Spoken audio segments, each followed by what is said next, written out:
नमस्कार दोस्तों, कैसे हैं आप सब लोग। दोस्तों, जैसा कि मैंने प्रॉमिस किया था आपको, आरबीआई एक्ट और बैंकिंग रेगुलेशन एक्ट हम लोग लेके आएंगे। ये क्या है, एक जिस्ट समझेंगे हम लोग कि क्या है आरबीआई एक्ट और बैंकिंग रेगुलेशन एक्ट। तो देख लेते हैं ज़रा। तो सबसे पहले तो आरबीआई बना कैसा था, थोड़ी हल्की सी हिस्ट्री। 1926 में रॉयल कमीशन ने रिकमेंड किया एक सेंट्रल बैंक तो होना चाहिए भैया। तो 1927 में एक बिल आया लेजिस्लेटिव असेंबली में, लेकिन उसको विड्रॉ कर लिया गया। क्योंकि लोगों के बीच में जो एग्रीमेंट नहीं बन पाया कि हाँ आना चाहिए नहीं आना चाहिए। ठीक है, तो एग्रीमेंट नहीं बन पाया तो बिल को विड्रॉ कर लिया। लेकिन 1933 में फिर बोला गया कि आरबीआई आना चाहिए भैया, आरबीआई बनाओ। The white paper on Indian constitutional reforms, white paper ने रिकमेंड किया कि भैया आरबीआई क्रिएट करो। तो एक नया फ्रेश बिल इंट्रोड्यूस किया गया 1933 में, दोबारा से एक नया बिल इंट्रोड्यूस किया गया। अब 1934 में वो बिल को गवर्नर की असेंट मिल गई, गवर्नर की परमिशन मिल गई कि जाओ बेटा करो।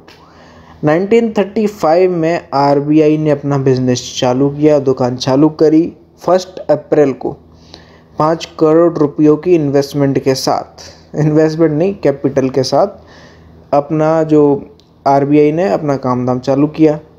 1942 में पहले जो म्यांमार था उस पहले वहीं पे ही आता था, लेकिन 1942 में आरबीआई को रोक दिया गया कि अब आप बुर्मा की करेंसी को रेगुलेट नहीं करोगे, इशू नहीं करोगे म्यांमार की, ये जो बुर्मा की करेंसी आप इशू नहीं करोगे।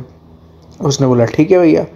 1947 में जब हमको आज़ादी मिली तो आरबीआई ने वो बुर्मा का जो एज अ बैंक बुर्मा में काम करना बंद कर दिया कि बोले अब आपका कोई लेना देना नहीं है। आप बोले हिंदुस्तान, म्यांमार ऐसा बोला, बोले आप अब हिंदुस्तान के हो, इंडिया के हो, आप हम हमारा खुद देख लेंगे, अब यहाँ पे आप काम वाम करना बंद कर दो। आरबीआई ने बोला ठीक है भैया देख लो अपने हिसाब से।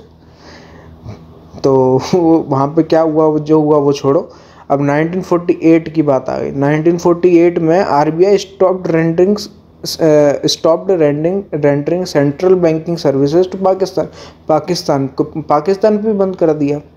पाकिस्तान ने बोला देख लेंगे, तो हम देख लो भैया अपने हिसाब से। ठीक है, अब 1949 में गवर्नमेंट ऑफ इंडिया ने आरबीआई को नेशनलाइज कर दिया, पूरा कंट्रोल गवर्नमेंट ऑफ इंडिया ने ले लिया। ठीक है, तो अभी तक का जो एक जिस्ट था पूरा वो तो ये था। अब भैया आरबीआई ये है क्या। सेक्शन 3 बताता है, section 3 states that bank to be called the RBI, इस बैंक को आरबीआई बोला जाएगा। ऐसा बैंक जिसका जो काम है taking over the management of the currency, central bank से जो करेंसी का काम है वो अब ये बैंक ले लेगा। करेंसी वाला जो पूरा मैनेजमेंट है वो ये बैंक देखेगा। ठीक है, और बैंकिंग सिस्टम कैसे काम करेगा वो भी ये बैंक देखेगा। ये एक बॉडी है जिसको जो सू कर सकती है और सूड भी हो सकती है। एक बॉडी है having perpetual succession and common seal. अब इसका ज़रा हम ऑर्गेनाइजेशनल स्ट्रक्चर देख लें और मैनेजमेंट देख लें, तो ये मैंने हिसाब से जमाए हैं कि मतलब सबसे ऊपर ये, उसके अंडर ये सबऑर्डिनेट में ये आता है, फिर ये आता है, फिर ये आता है, फिर ये आता है, फिर ये आता है। सबसे ऊपर सेंट्रल बोर्ड ऑफ डायरेक्टर्स, उसके नीचे गवर्नर, डेप्यूटी गवर्नर्स, फिर आता है एग्जीक्यूटिव डायरेक्टर्स, फिर आते हैं प्रिंसिपल चीफ जनरल मैनेजर, उसके बाद आता है चीफ जनरल मैनेजर, उसके बाद आते हैं जनरल मैनेजर्स, उसके बाद आते हैं डेप्यूटी जनरल मैनेजर्स, उसके बाद आते हैं असिस्टेंट जनरल मैनेजर्स, उसके बाद आते हैं मैनेजर्स, उसके बाद आते हैं असिस्टेंट मैनेजर्स, उसके बाद आते हैं सपोर्ट स्टाफ, जो कि नॉर्मली ज़्यादा सपोर्टिव नहीं होते हैं लेकिन आते हैं। ठीक है, उसके बाद central board of directors, section 8 में बताया गया सेंट्रल बोर्ड ऑफ डायरेक्टर्स। अब central board of directors is at the top of RBI organisational structure, हमने अभी देखा। अब रिजर्व बैंक्स अफेयर जो हैं वो central board of director govern करता है। जो सेंट्रल बोर्ड ऑफ डायरेक्टर होता है वो देखते हैं आरबीआई के जो भी अफेयर्स होते हैं। ठीक है, the board is appointed by the government of India as per RBI act. Government of India जो बोर्ड है उसको अपॉइंट करती है।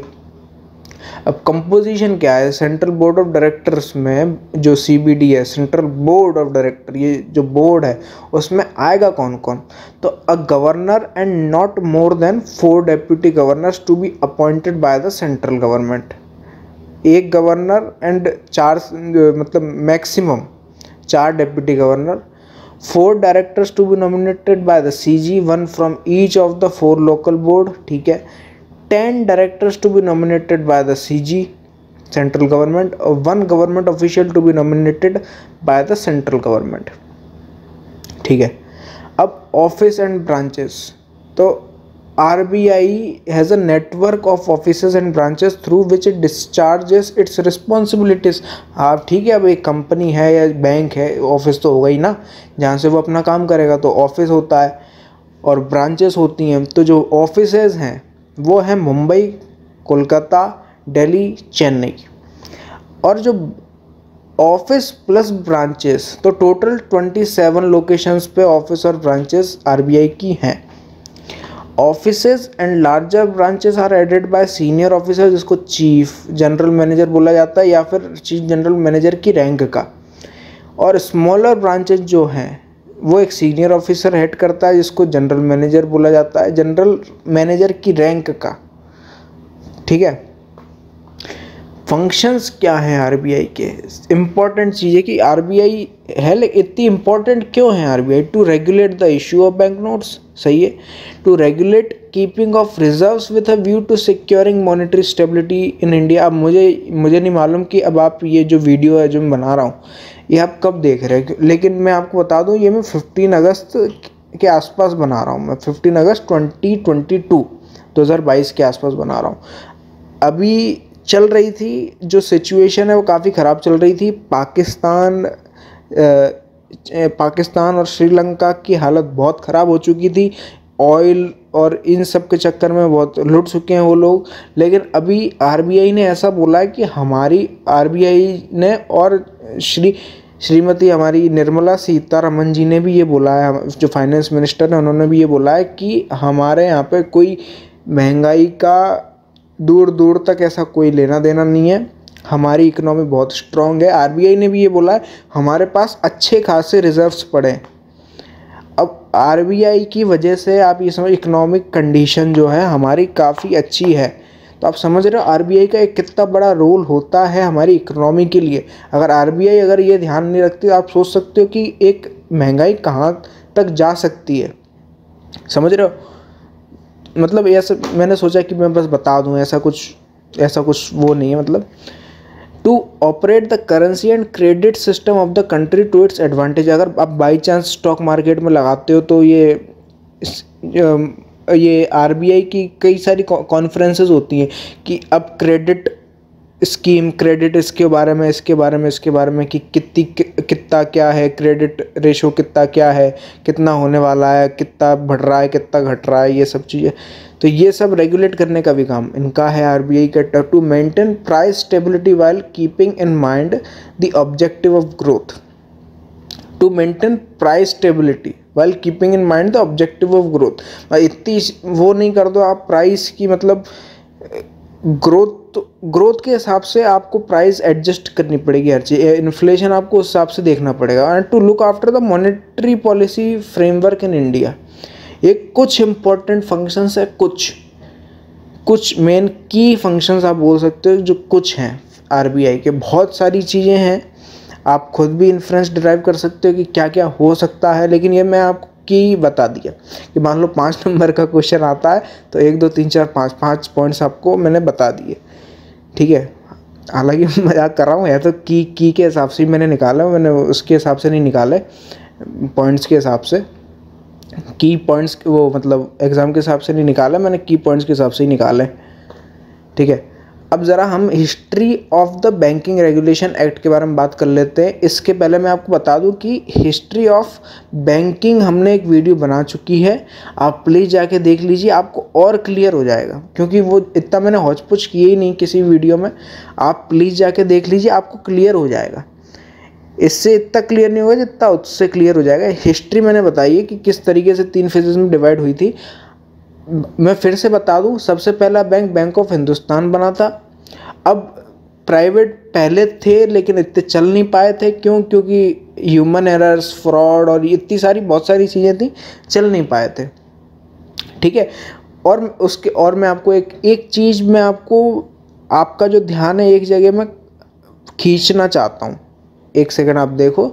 The banks were supervised under the companies act 1913। जो बैंक थे ना उस टाइम पर, वो कंपनीज एक्ट से सुपरवाइज किए जाते थे। But this was not sufficient to regulate banks and as a result, ये सफिशियंट नहीं था। जो ये एक्ट था ये एक बैंक को रेगुलेट करने के लिए ज़रूरी नहीं था। कंपनी हो गई, वो कंपनी थोड़ी है यार, बैंक अलग चीज़ हो गई। कुछ हो सकता है बहुत ज़्यादा सिमिलैरिटी हो बैंक, लेकिन काफ़ी अलग चीज़ है एक कंपनी से। ठीक है। तो आप उससे रेगुलेट नहीं कर सकते। शायद यही रीज़न था, एक बैंकिंग रेगुलेशन एक्ट लाना बहुत ज़रूरी था। इसीलिए 1949 में एक बैंकिंग रेगुलेशन एक्ट लेके आई गवर्नमेंट। अब it was initially applicable to banking companies, लेकिन 1960 सिर्फ बैंकिंग कंपनीज, लेकिन 1965 के बाद कोऑपरेटिव बैंक्स के ऊपर भी अप्लाई होने लगा।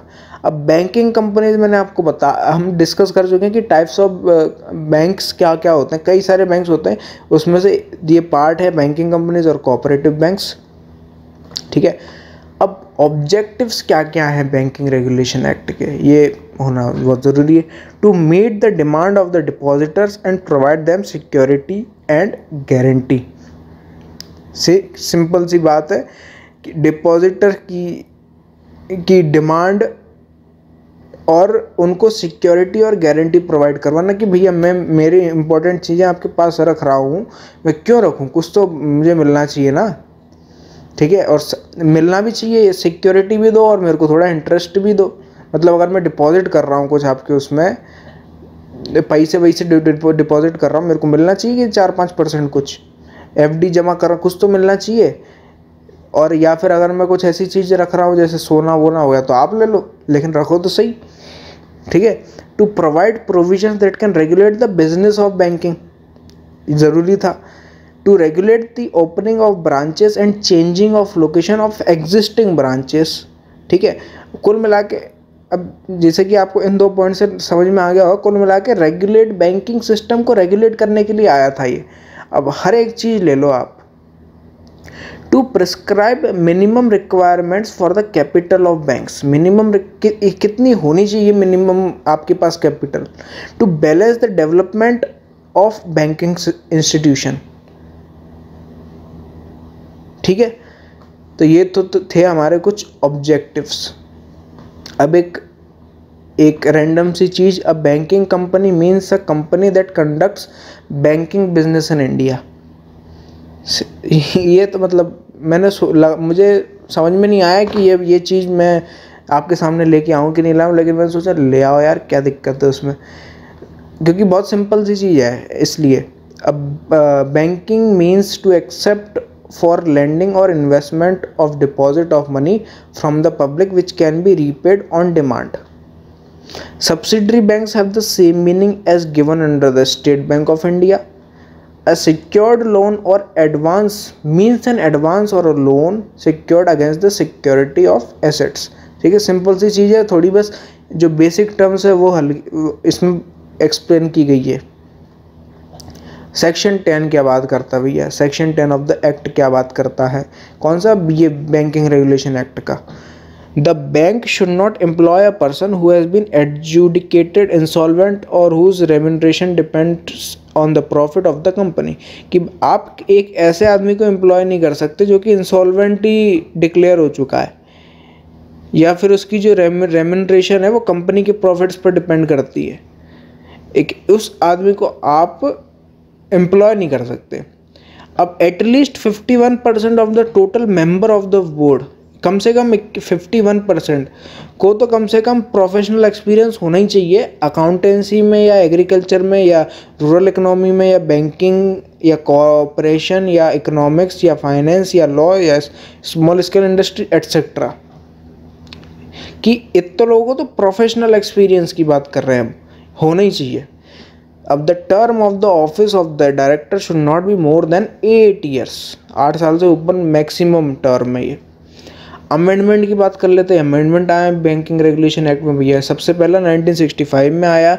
अब ये अमेंडमेंट क्या बोलता था कि भैया जो BR एक्ट जो है वो कोऑपरेटिव सोसाइटीज़ पर भी अप्लाई होगा, एप्लीकेबल इन पर भी होगा वो, ठीक है।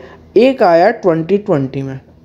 अब इसने क्या बोला कि ये जो एक्ट है, जो BR एक्ट है, ये उन कोऑपरेटिव सोसाइटीज़ पर एप्लीकेबल नहीं होगा जो कि long term financial support provide करते हैं, एग्रीकल्चरल डेवलपमेंट के लिए long term financial support provide करते हैं, उनके ऊपर ये एप्लीकेबल नहीं होगा, ठीक है। क्योंकि भैया ये बैंकिंग रेगुलेशन एक्ट है, ये यहाँ पर अगर long term financial support provide कर रहे हैं तो ये तो एक इकनॉमी के लिए अच्छा काम ही कर रहे हैं ना, एग्रीकल्चर डेवलपमेंट के लिए। तो उन अब मैं रीजनिंग पे नहीं जा रहा, मैं तो बस आपको ये बता रहा हूँ कि ये ऐसा बोला गया था। अ कोऑपरेटिव बैंक में इशू इक्विटी शेयर, इसमें बोला गया कि एक cooperative bank equity share, preference share, special share on the face value और एट अ प्रीमियम पे इंट्रोड्यूस कर सकते हैं या इशू कर सकते हैं, ठीक है। तो ये थे अमेंडमेंट्स। और दोस्तों ये था हमारा RBI एक्ट और BR एक्ट। उम्मीद करता हूँ आपको समझ में आया होगा। हम फिर मिलेंगे किसी नई वीडियो के साथ, तब तक थैंक यू वेरी मच। और अगर आपके पास कुछ सजेशन भी हो, कोई मेरे लिए आपको कुछ बात करनी हो, बताना हो, सजेस्ट करना हो, तो प्लीज़ मुझको कमेंट में बताइए, या फिर इंस्टाग्राम पे बताइए, या किसी और जगह से आपको जो फेसबुक वगैरह कहीं पे भी आपको बताना, आप प्लीज़ बताइए, ठीक है। तो मिलते हैं हम लोग। Thank you very much.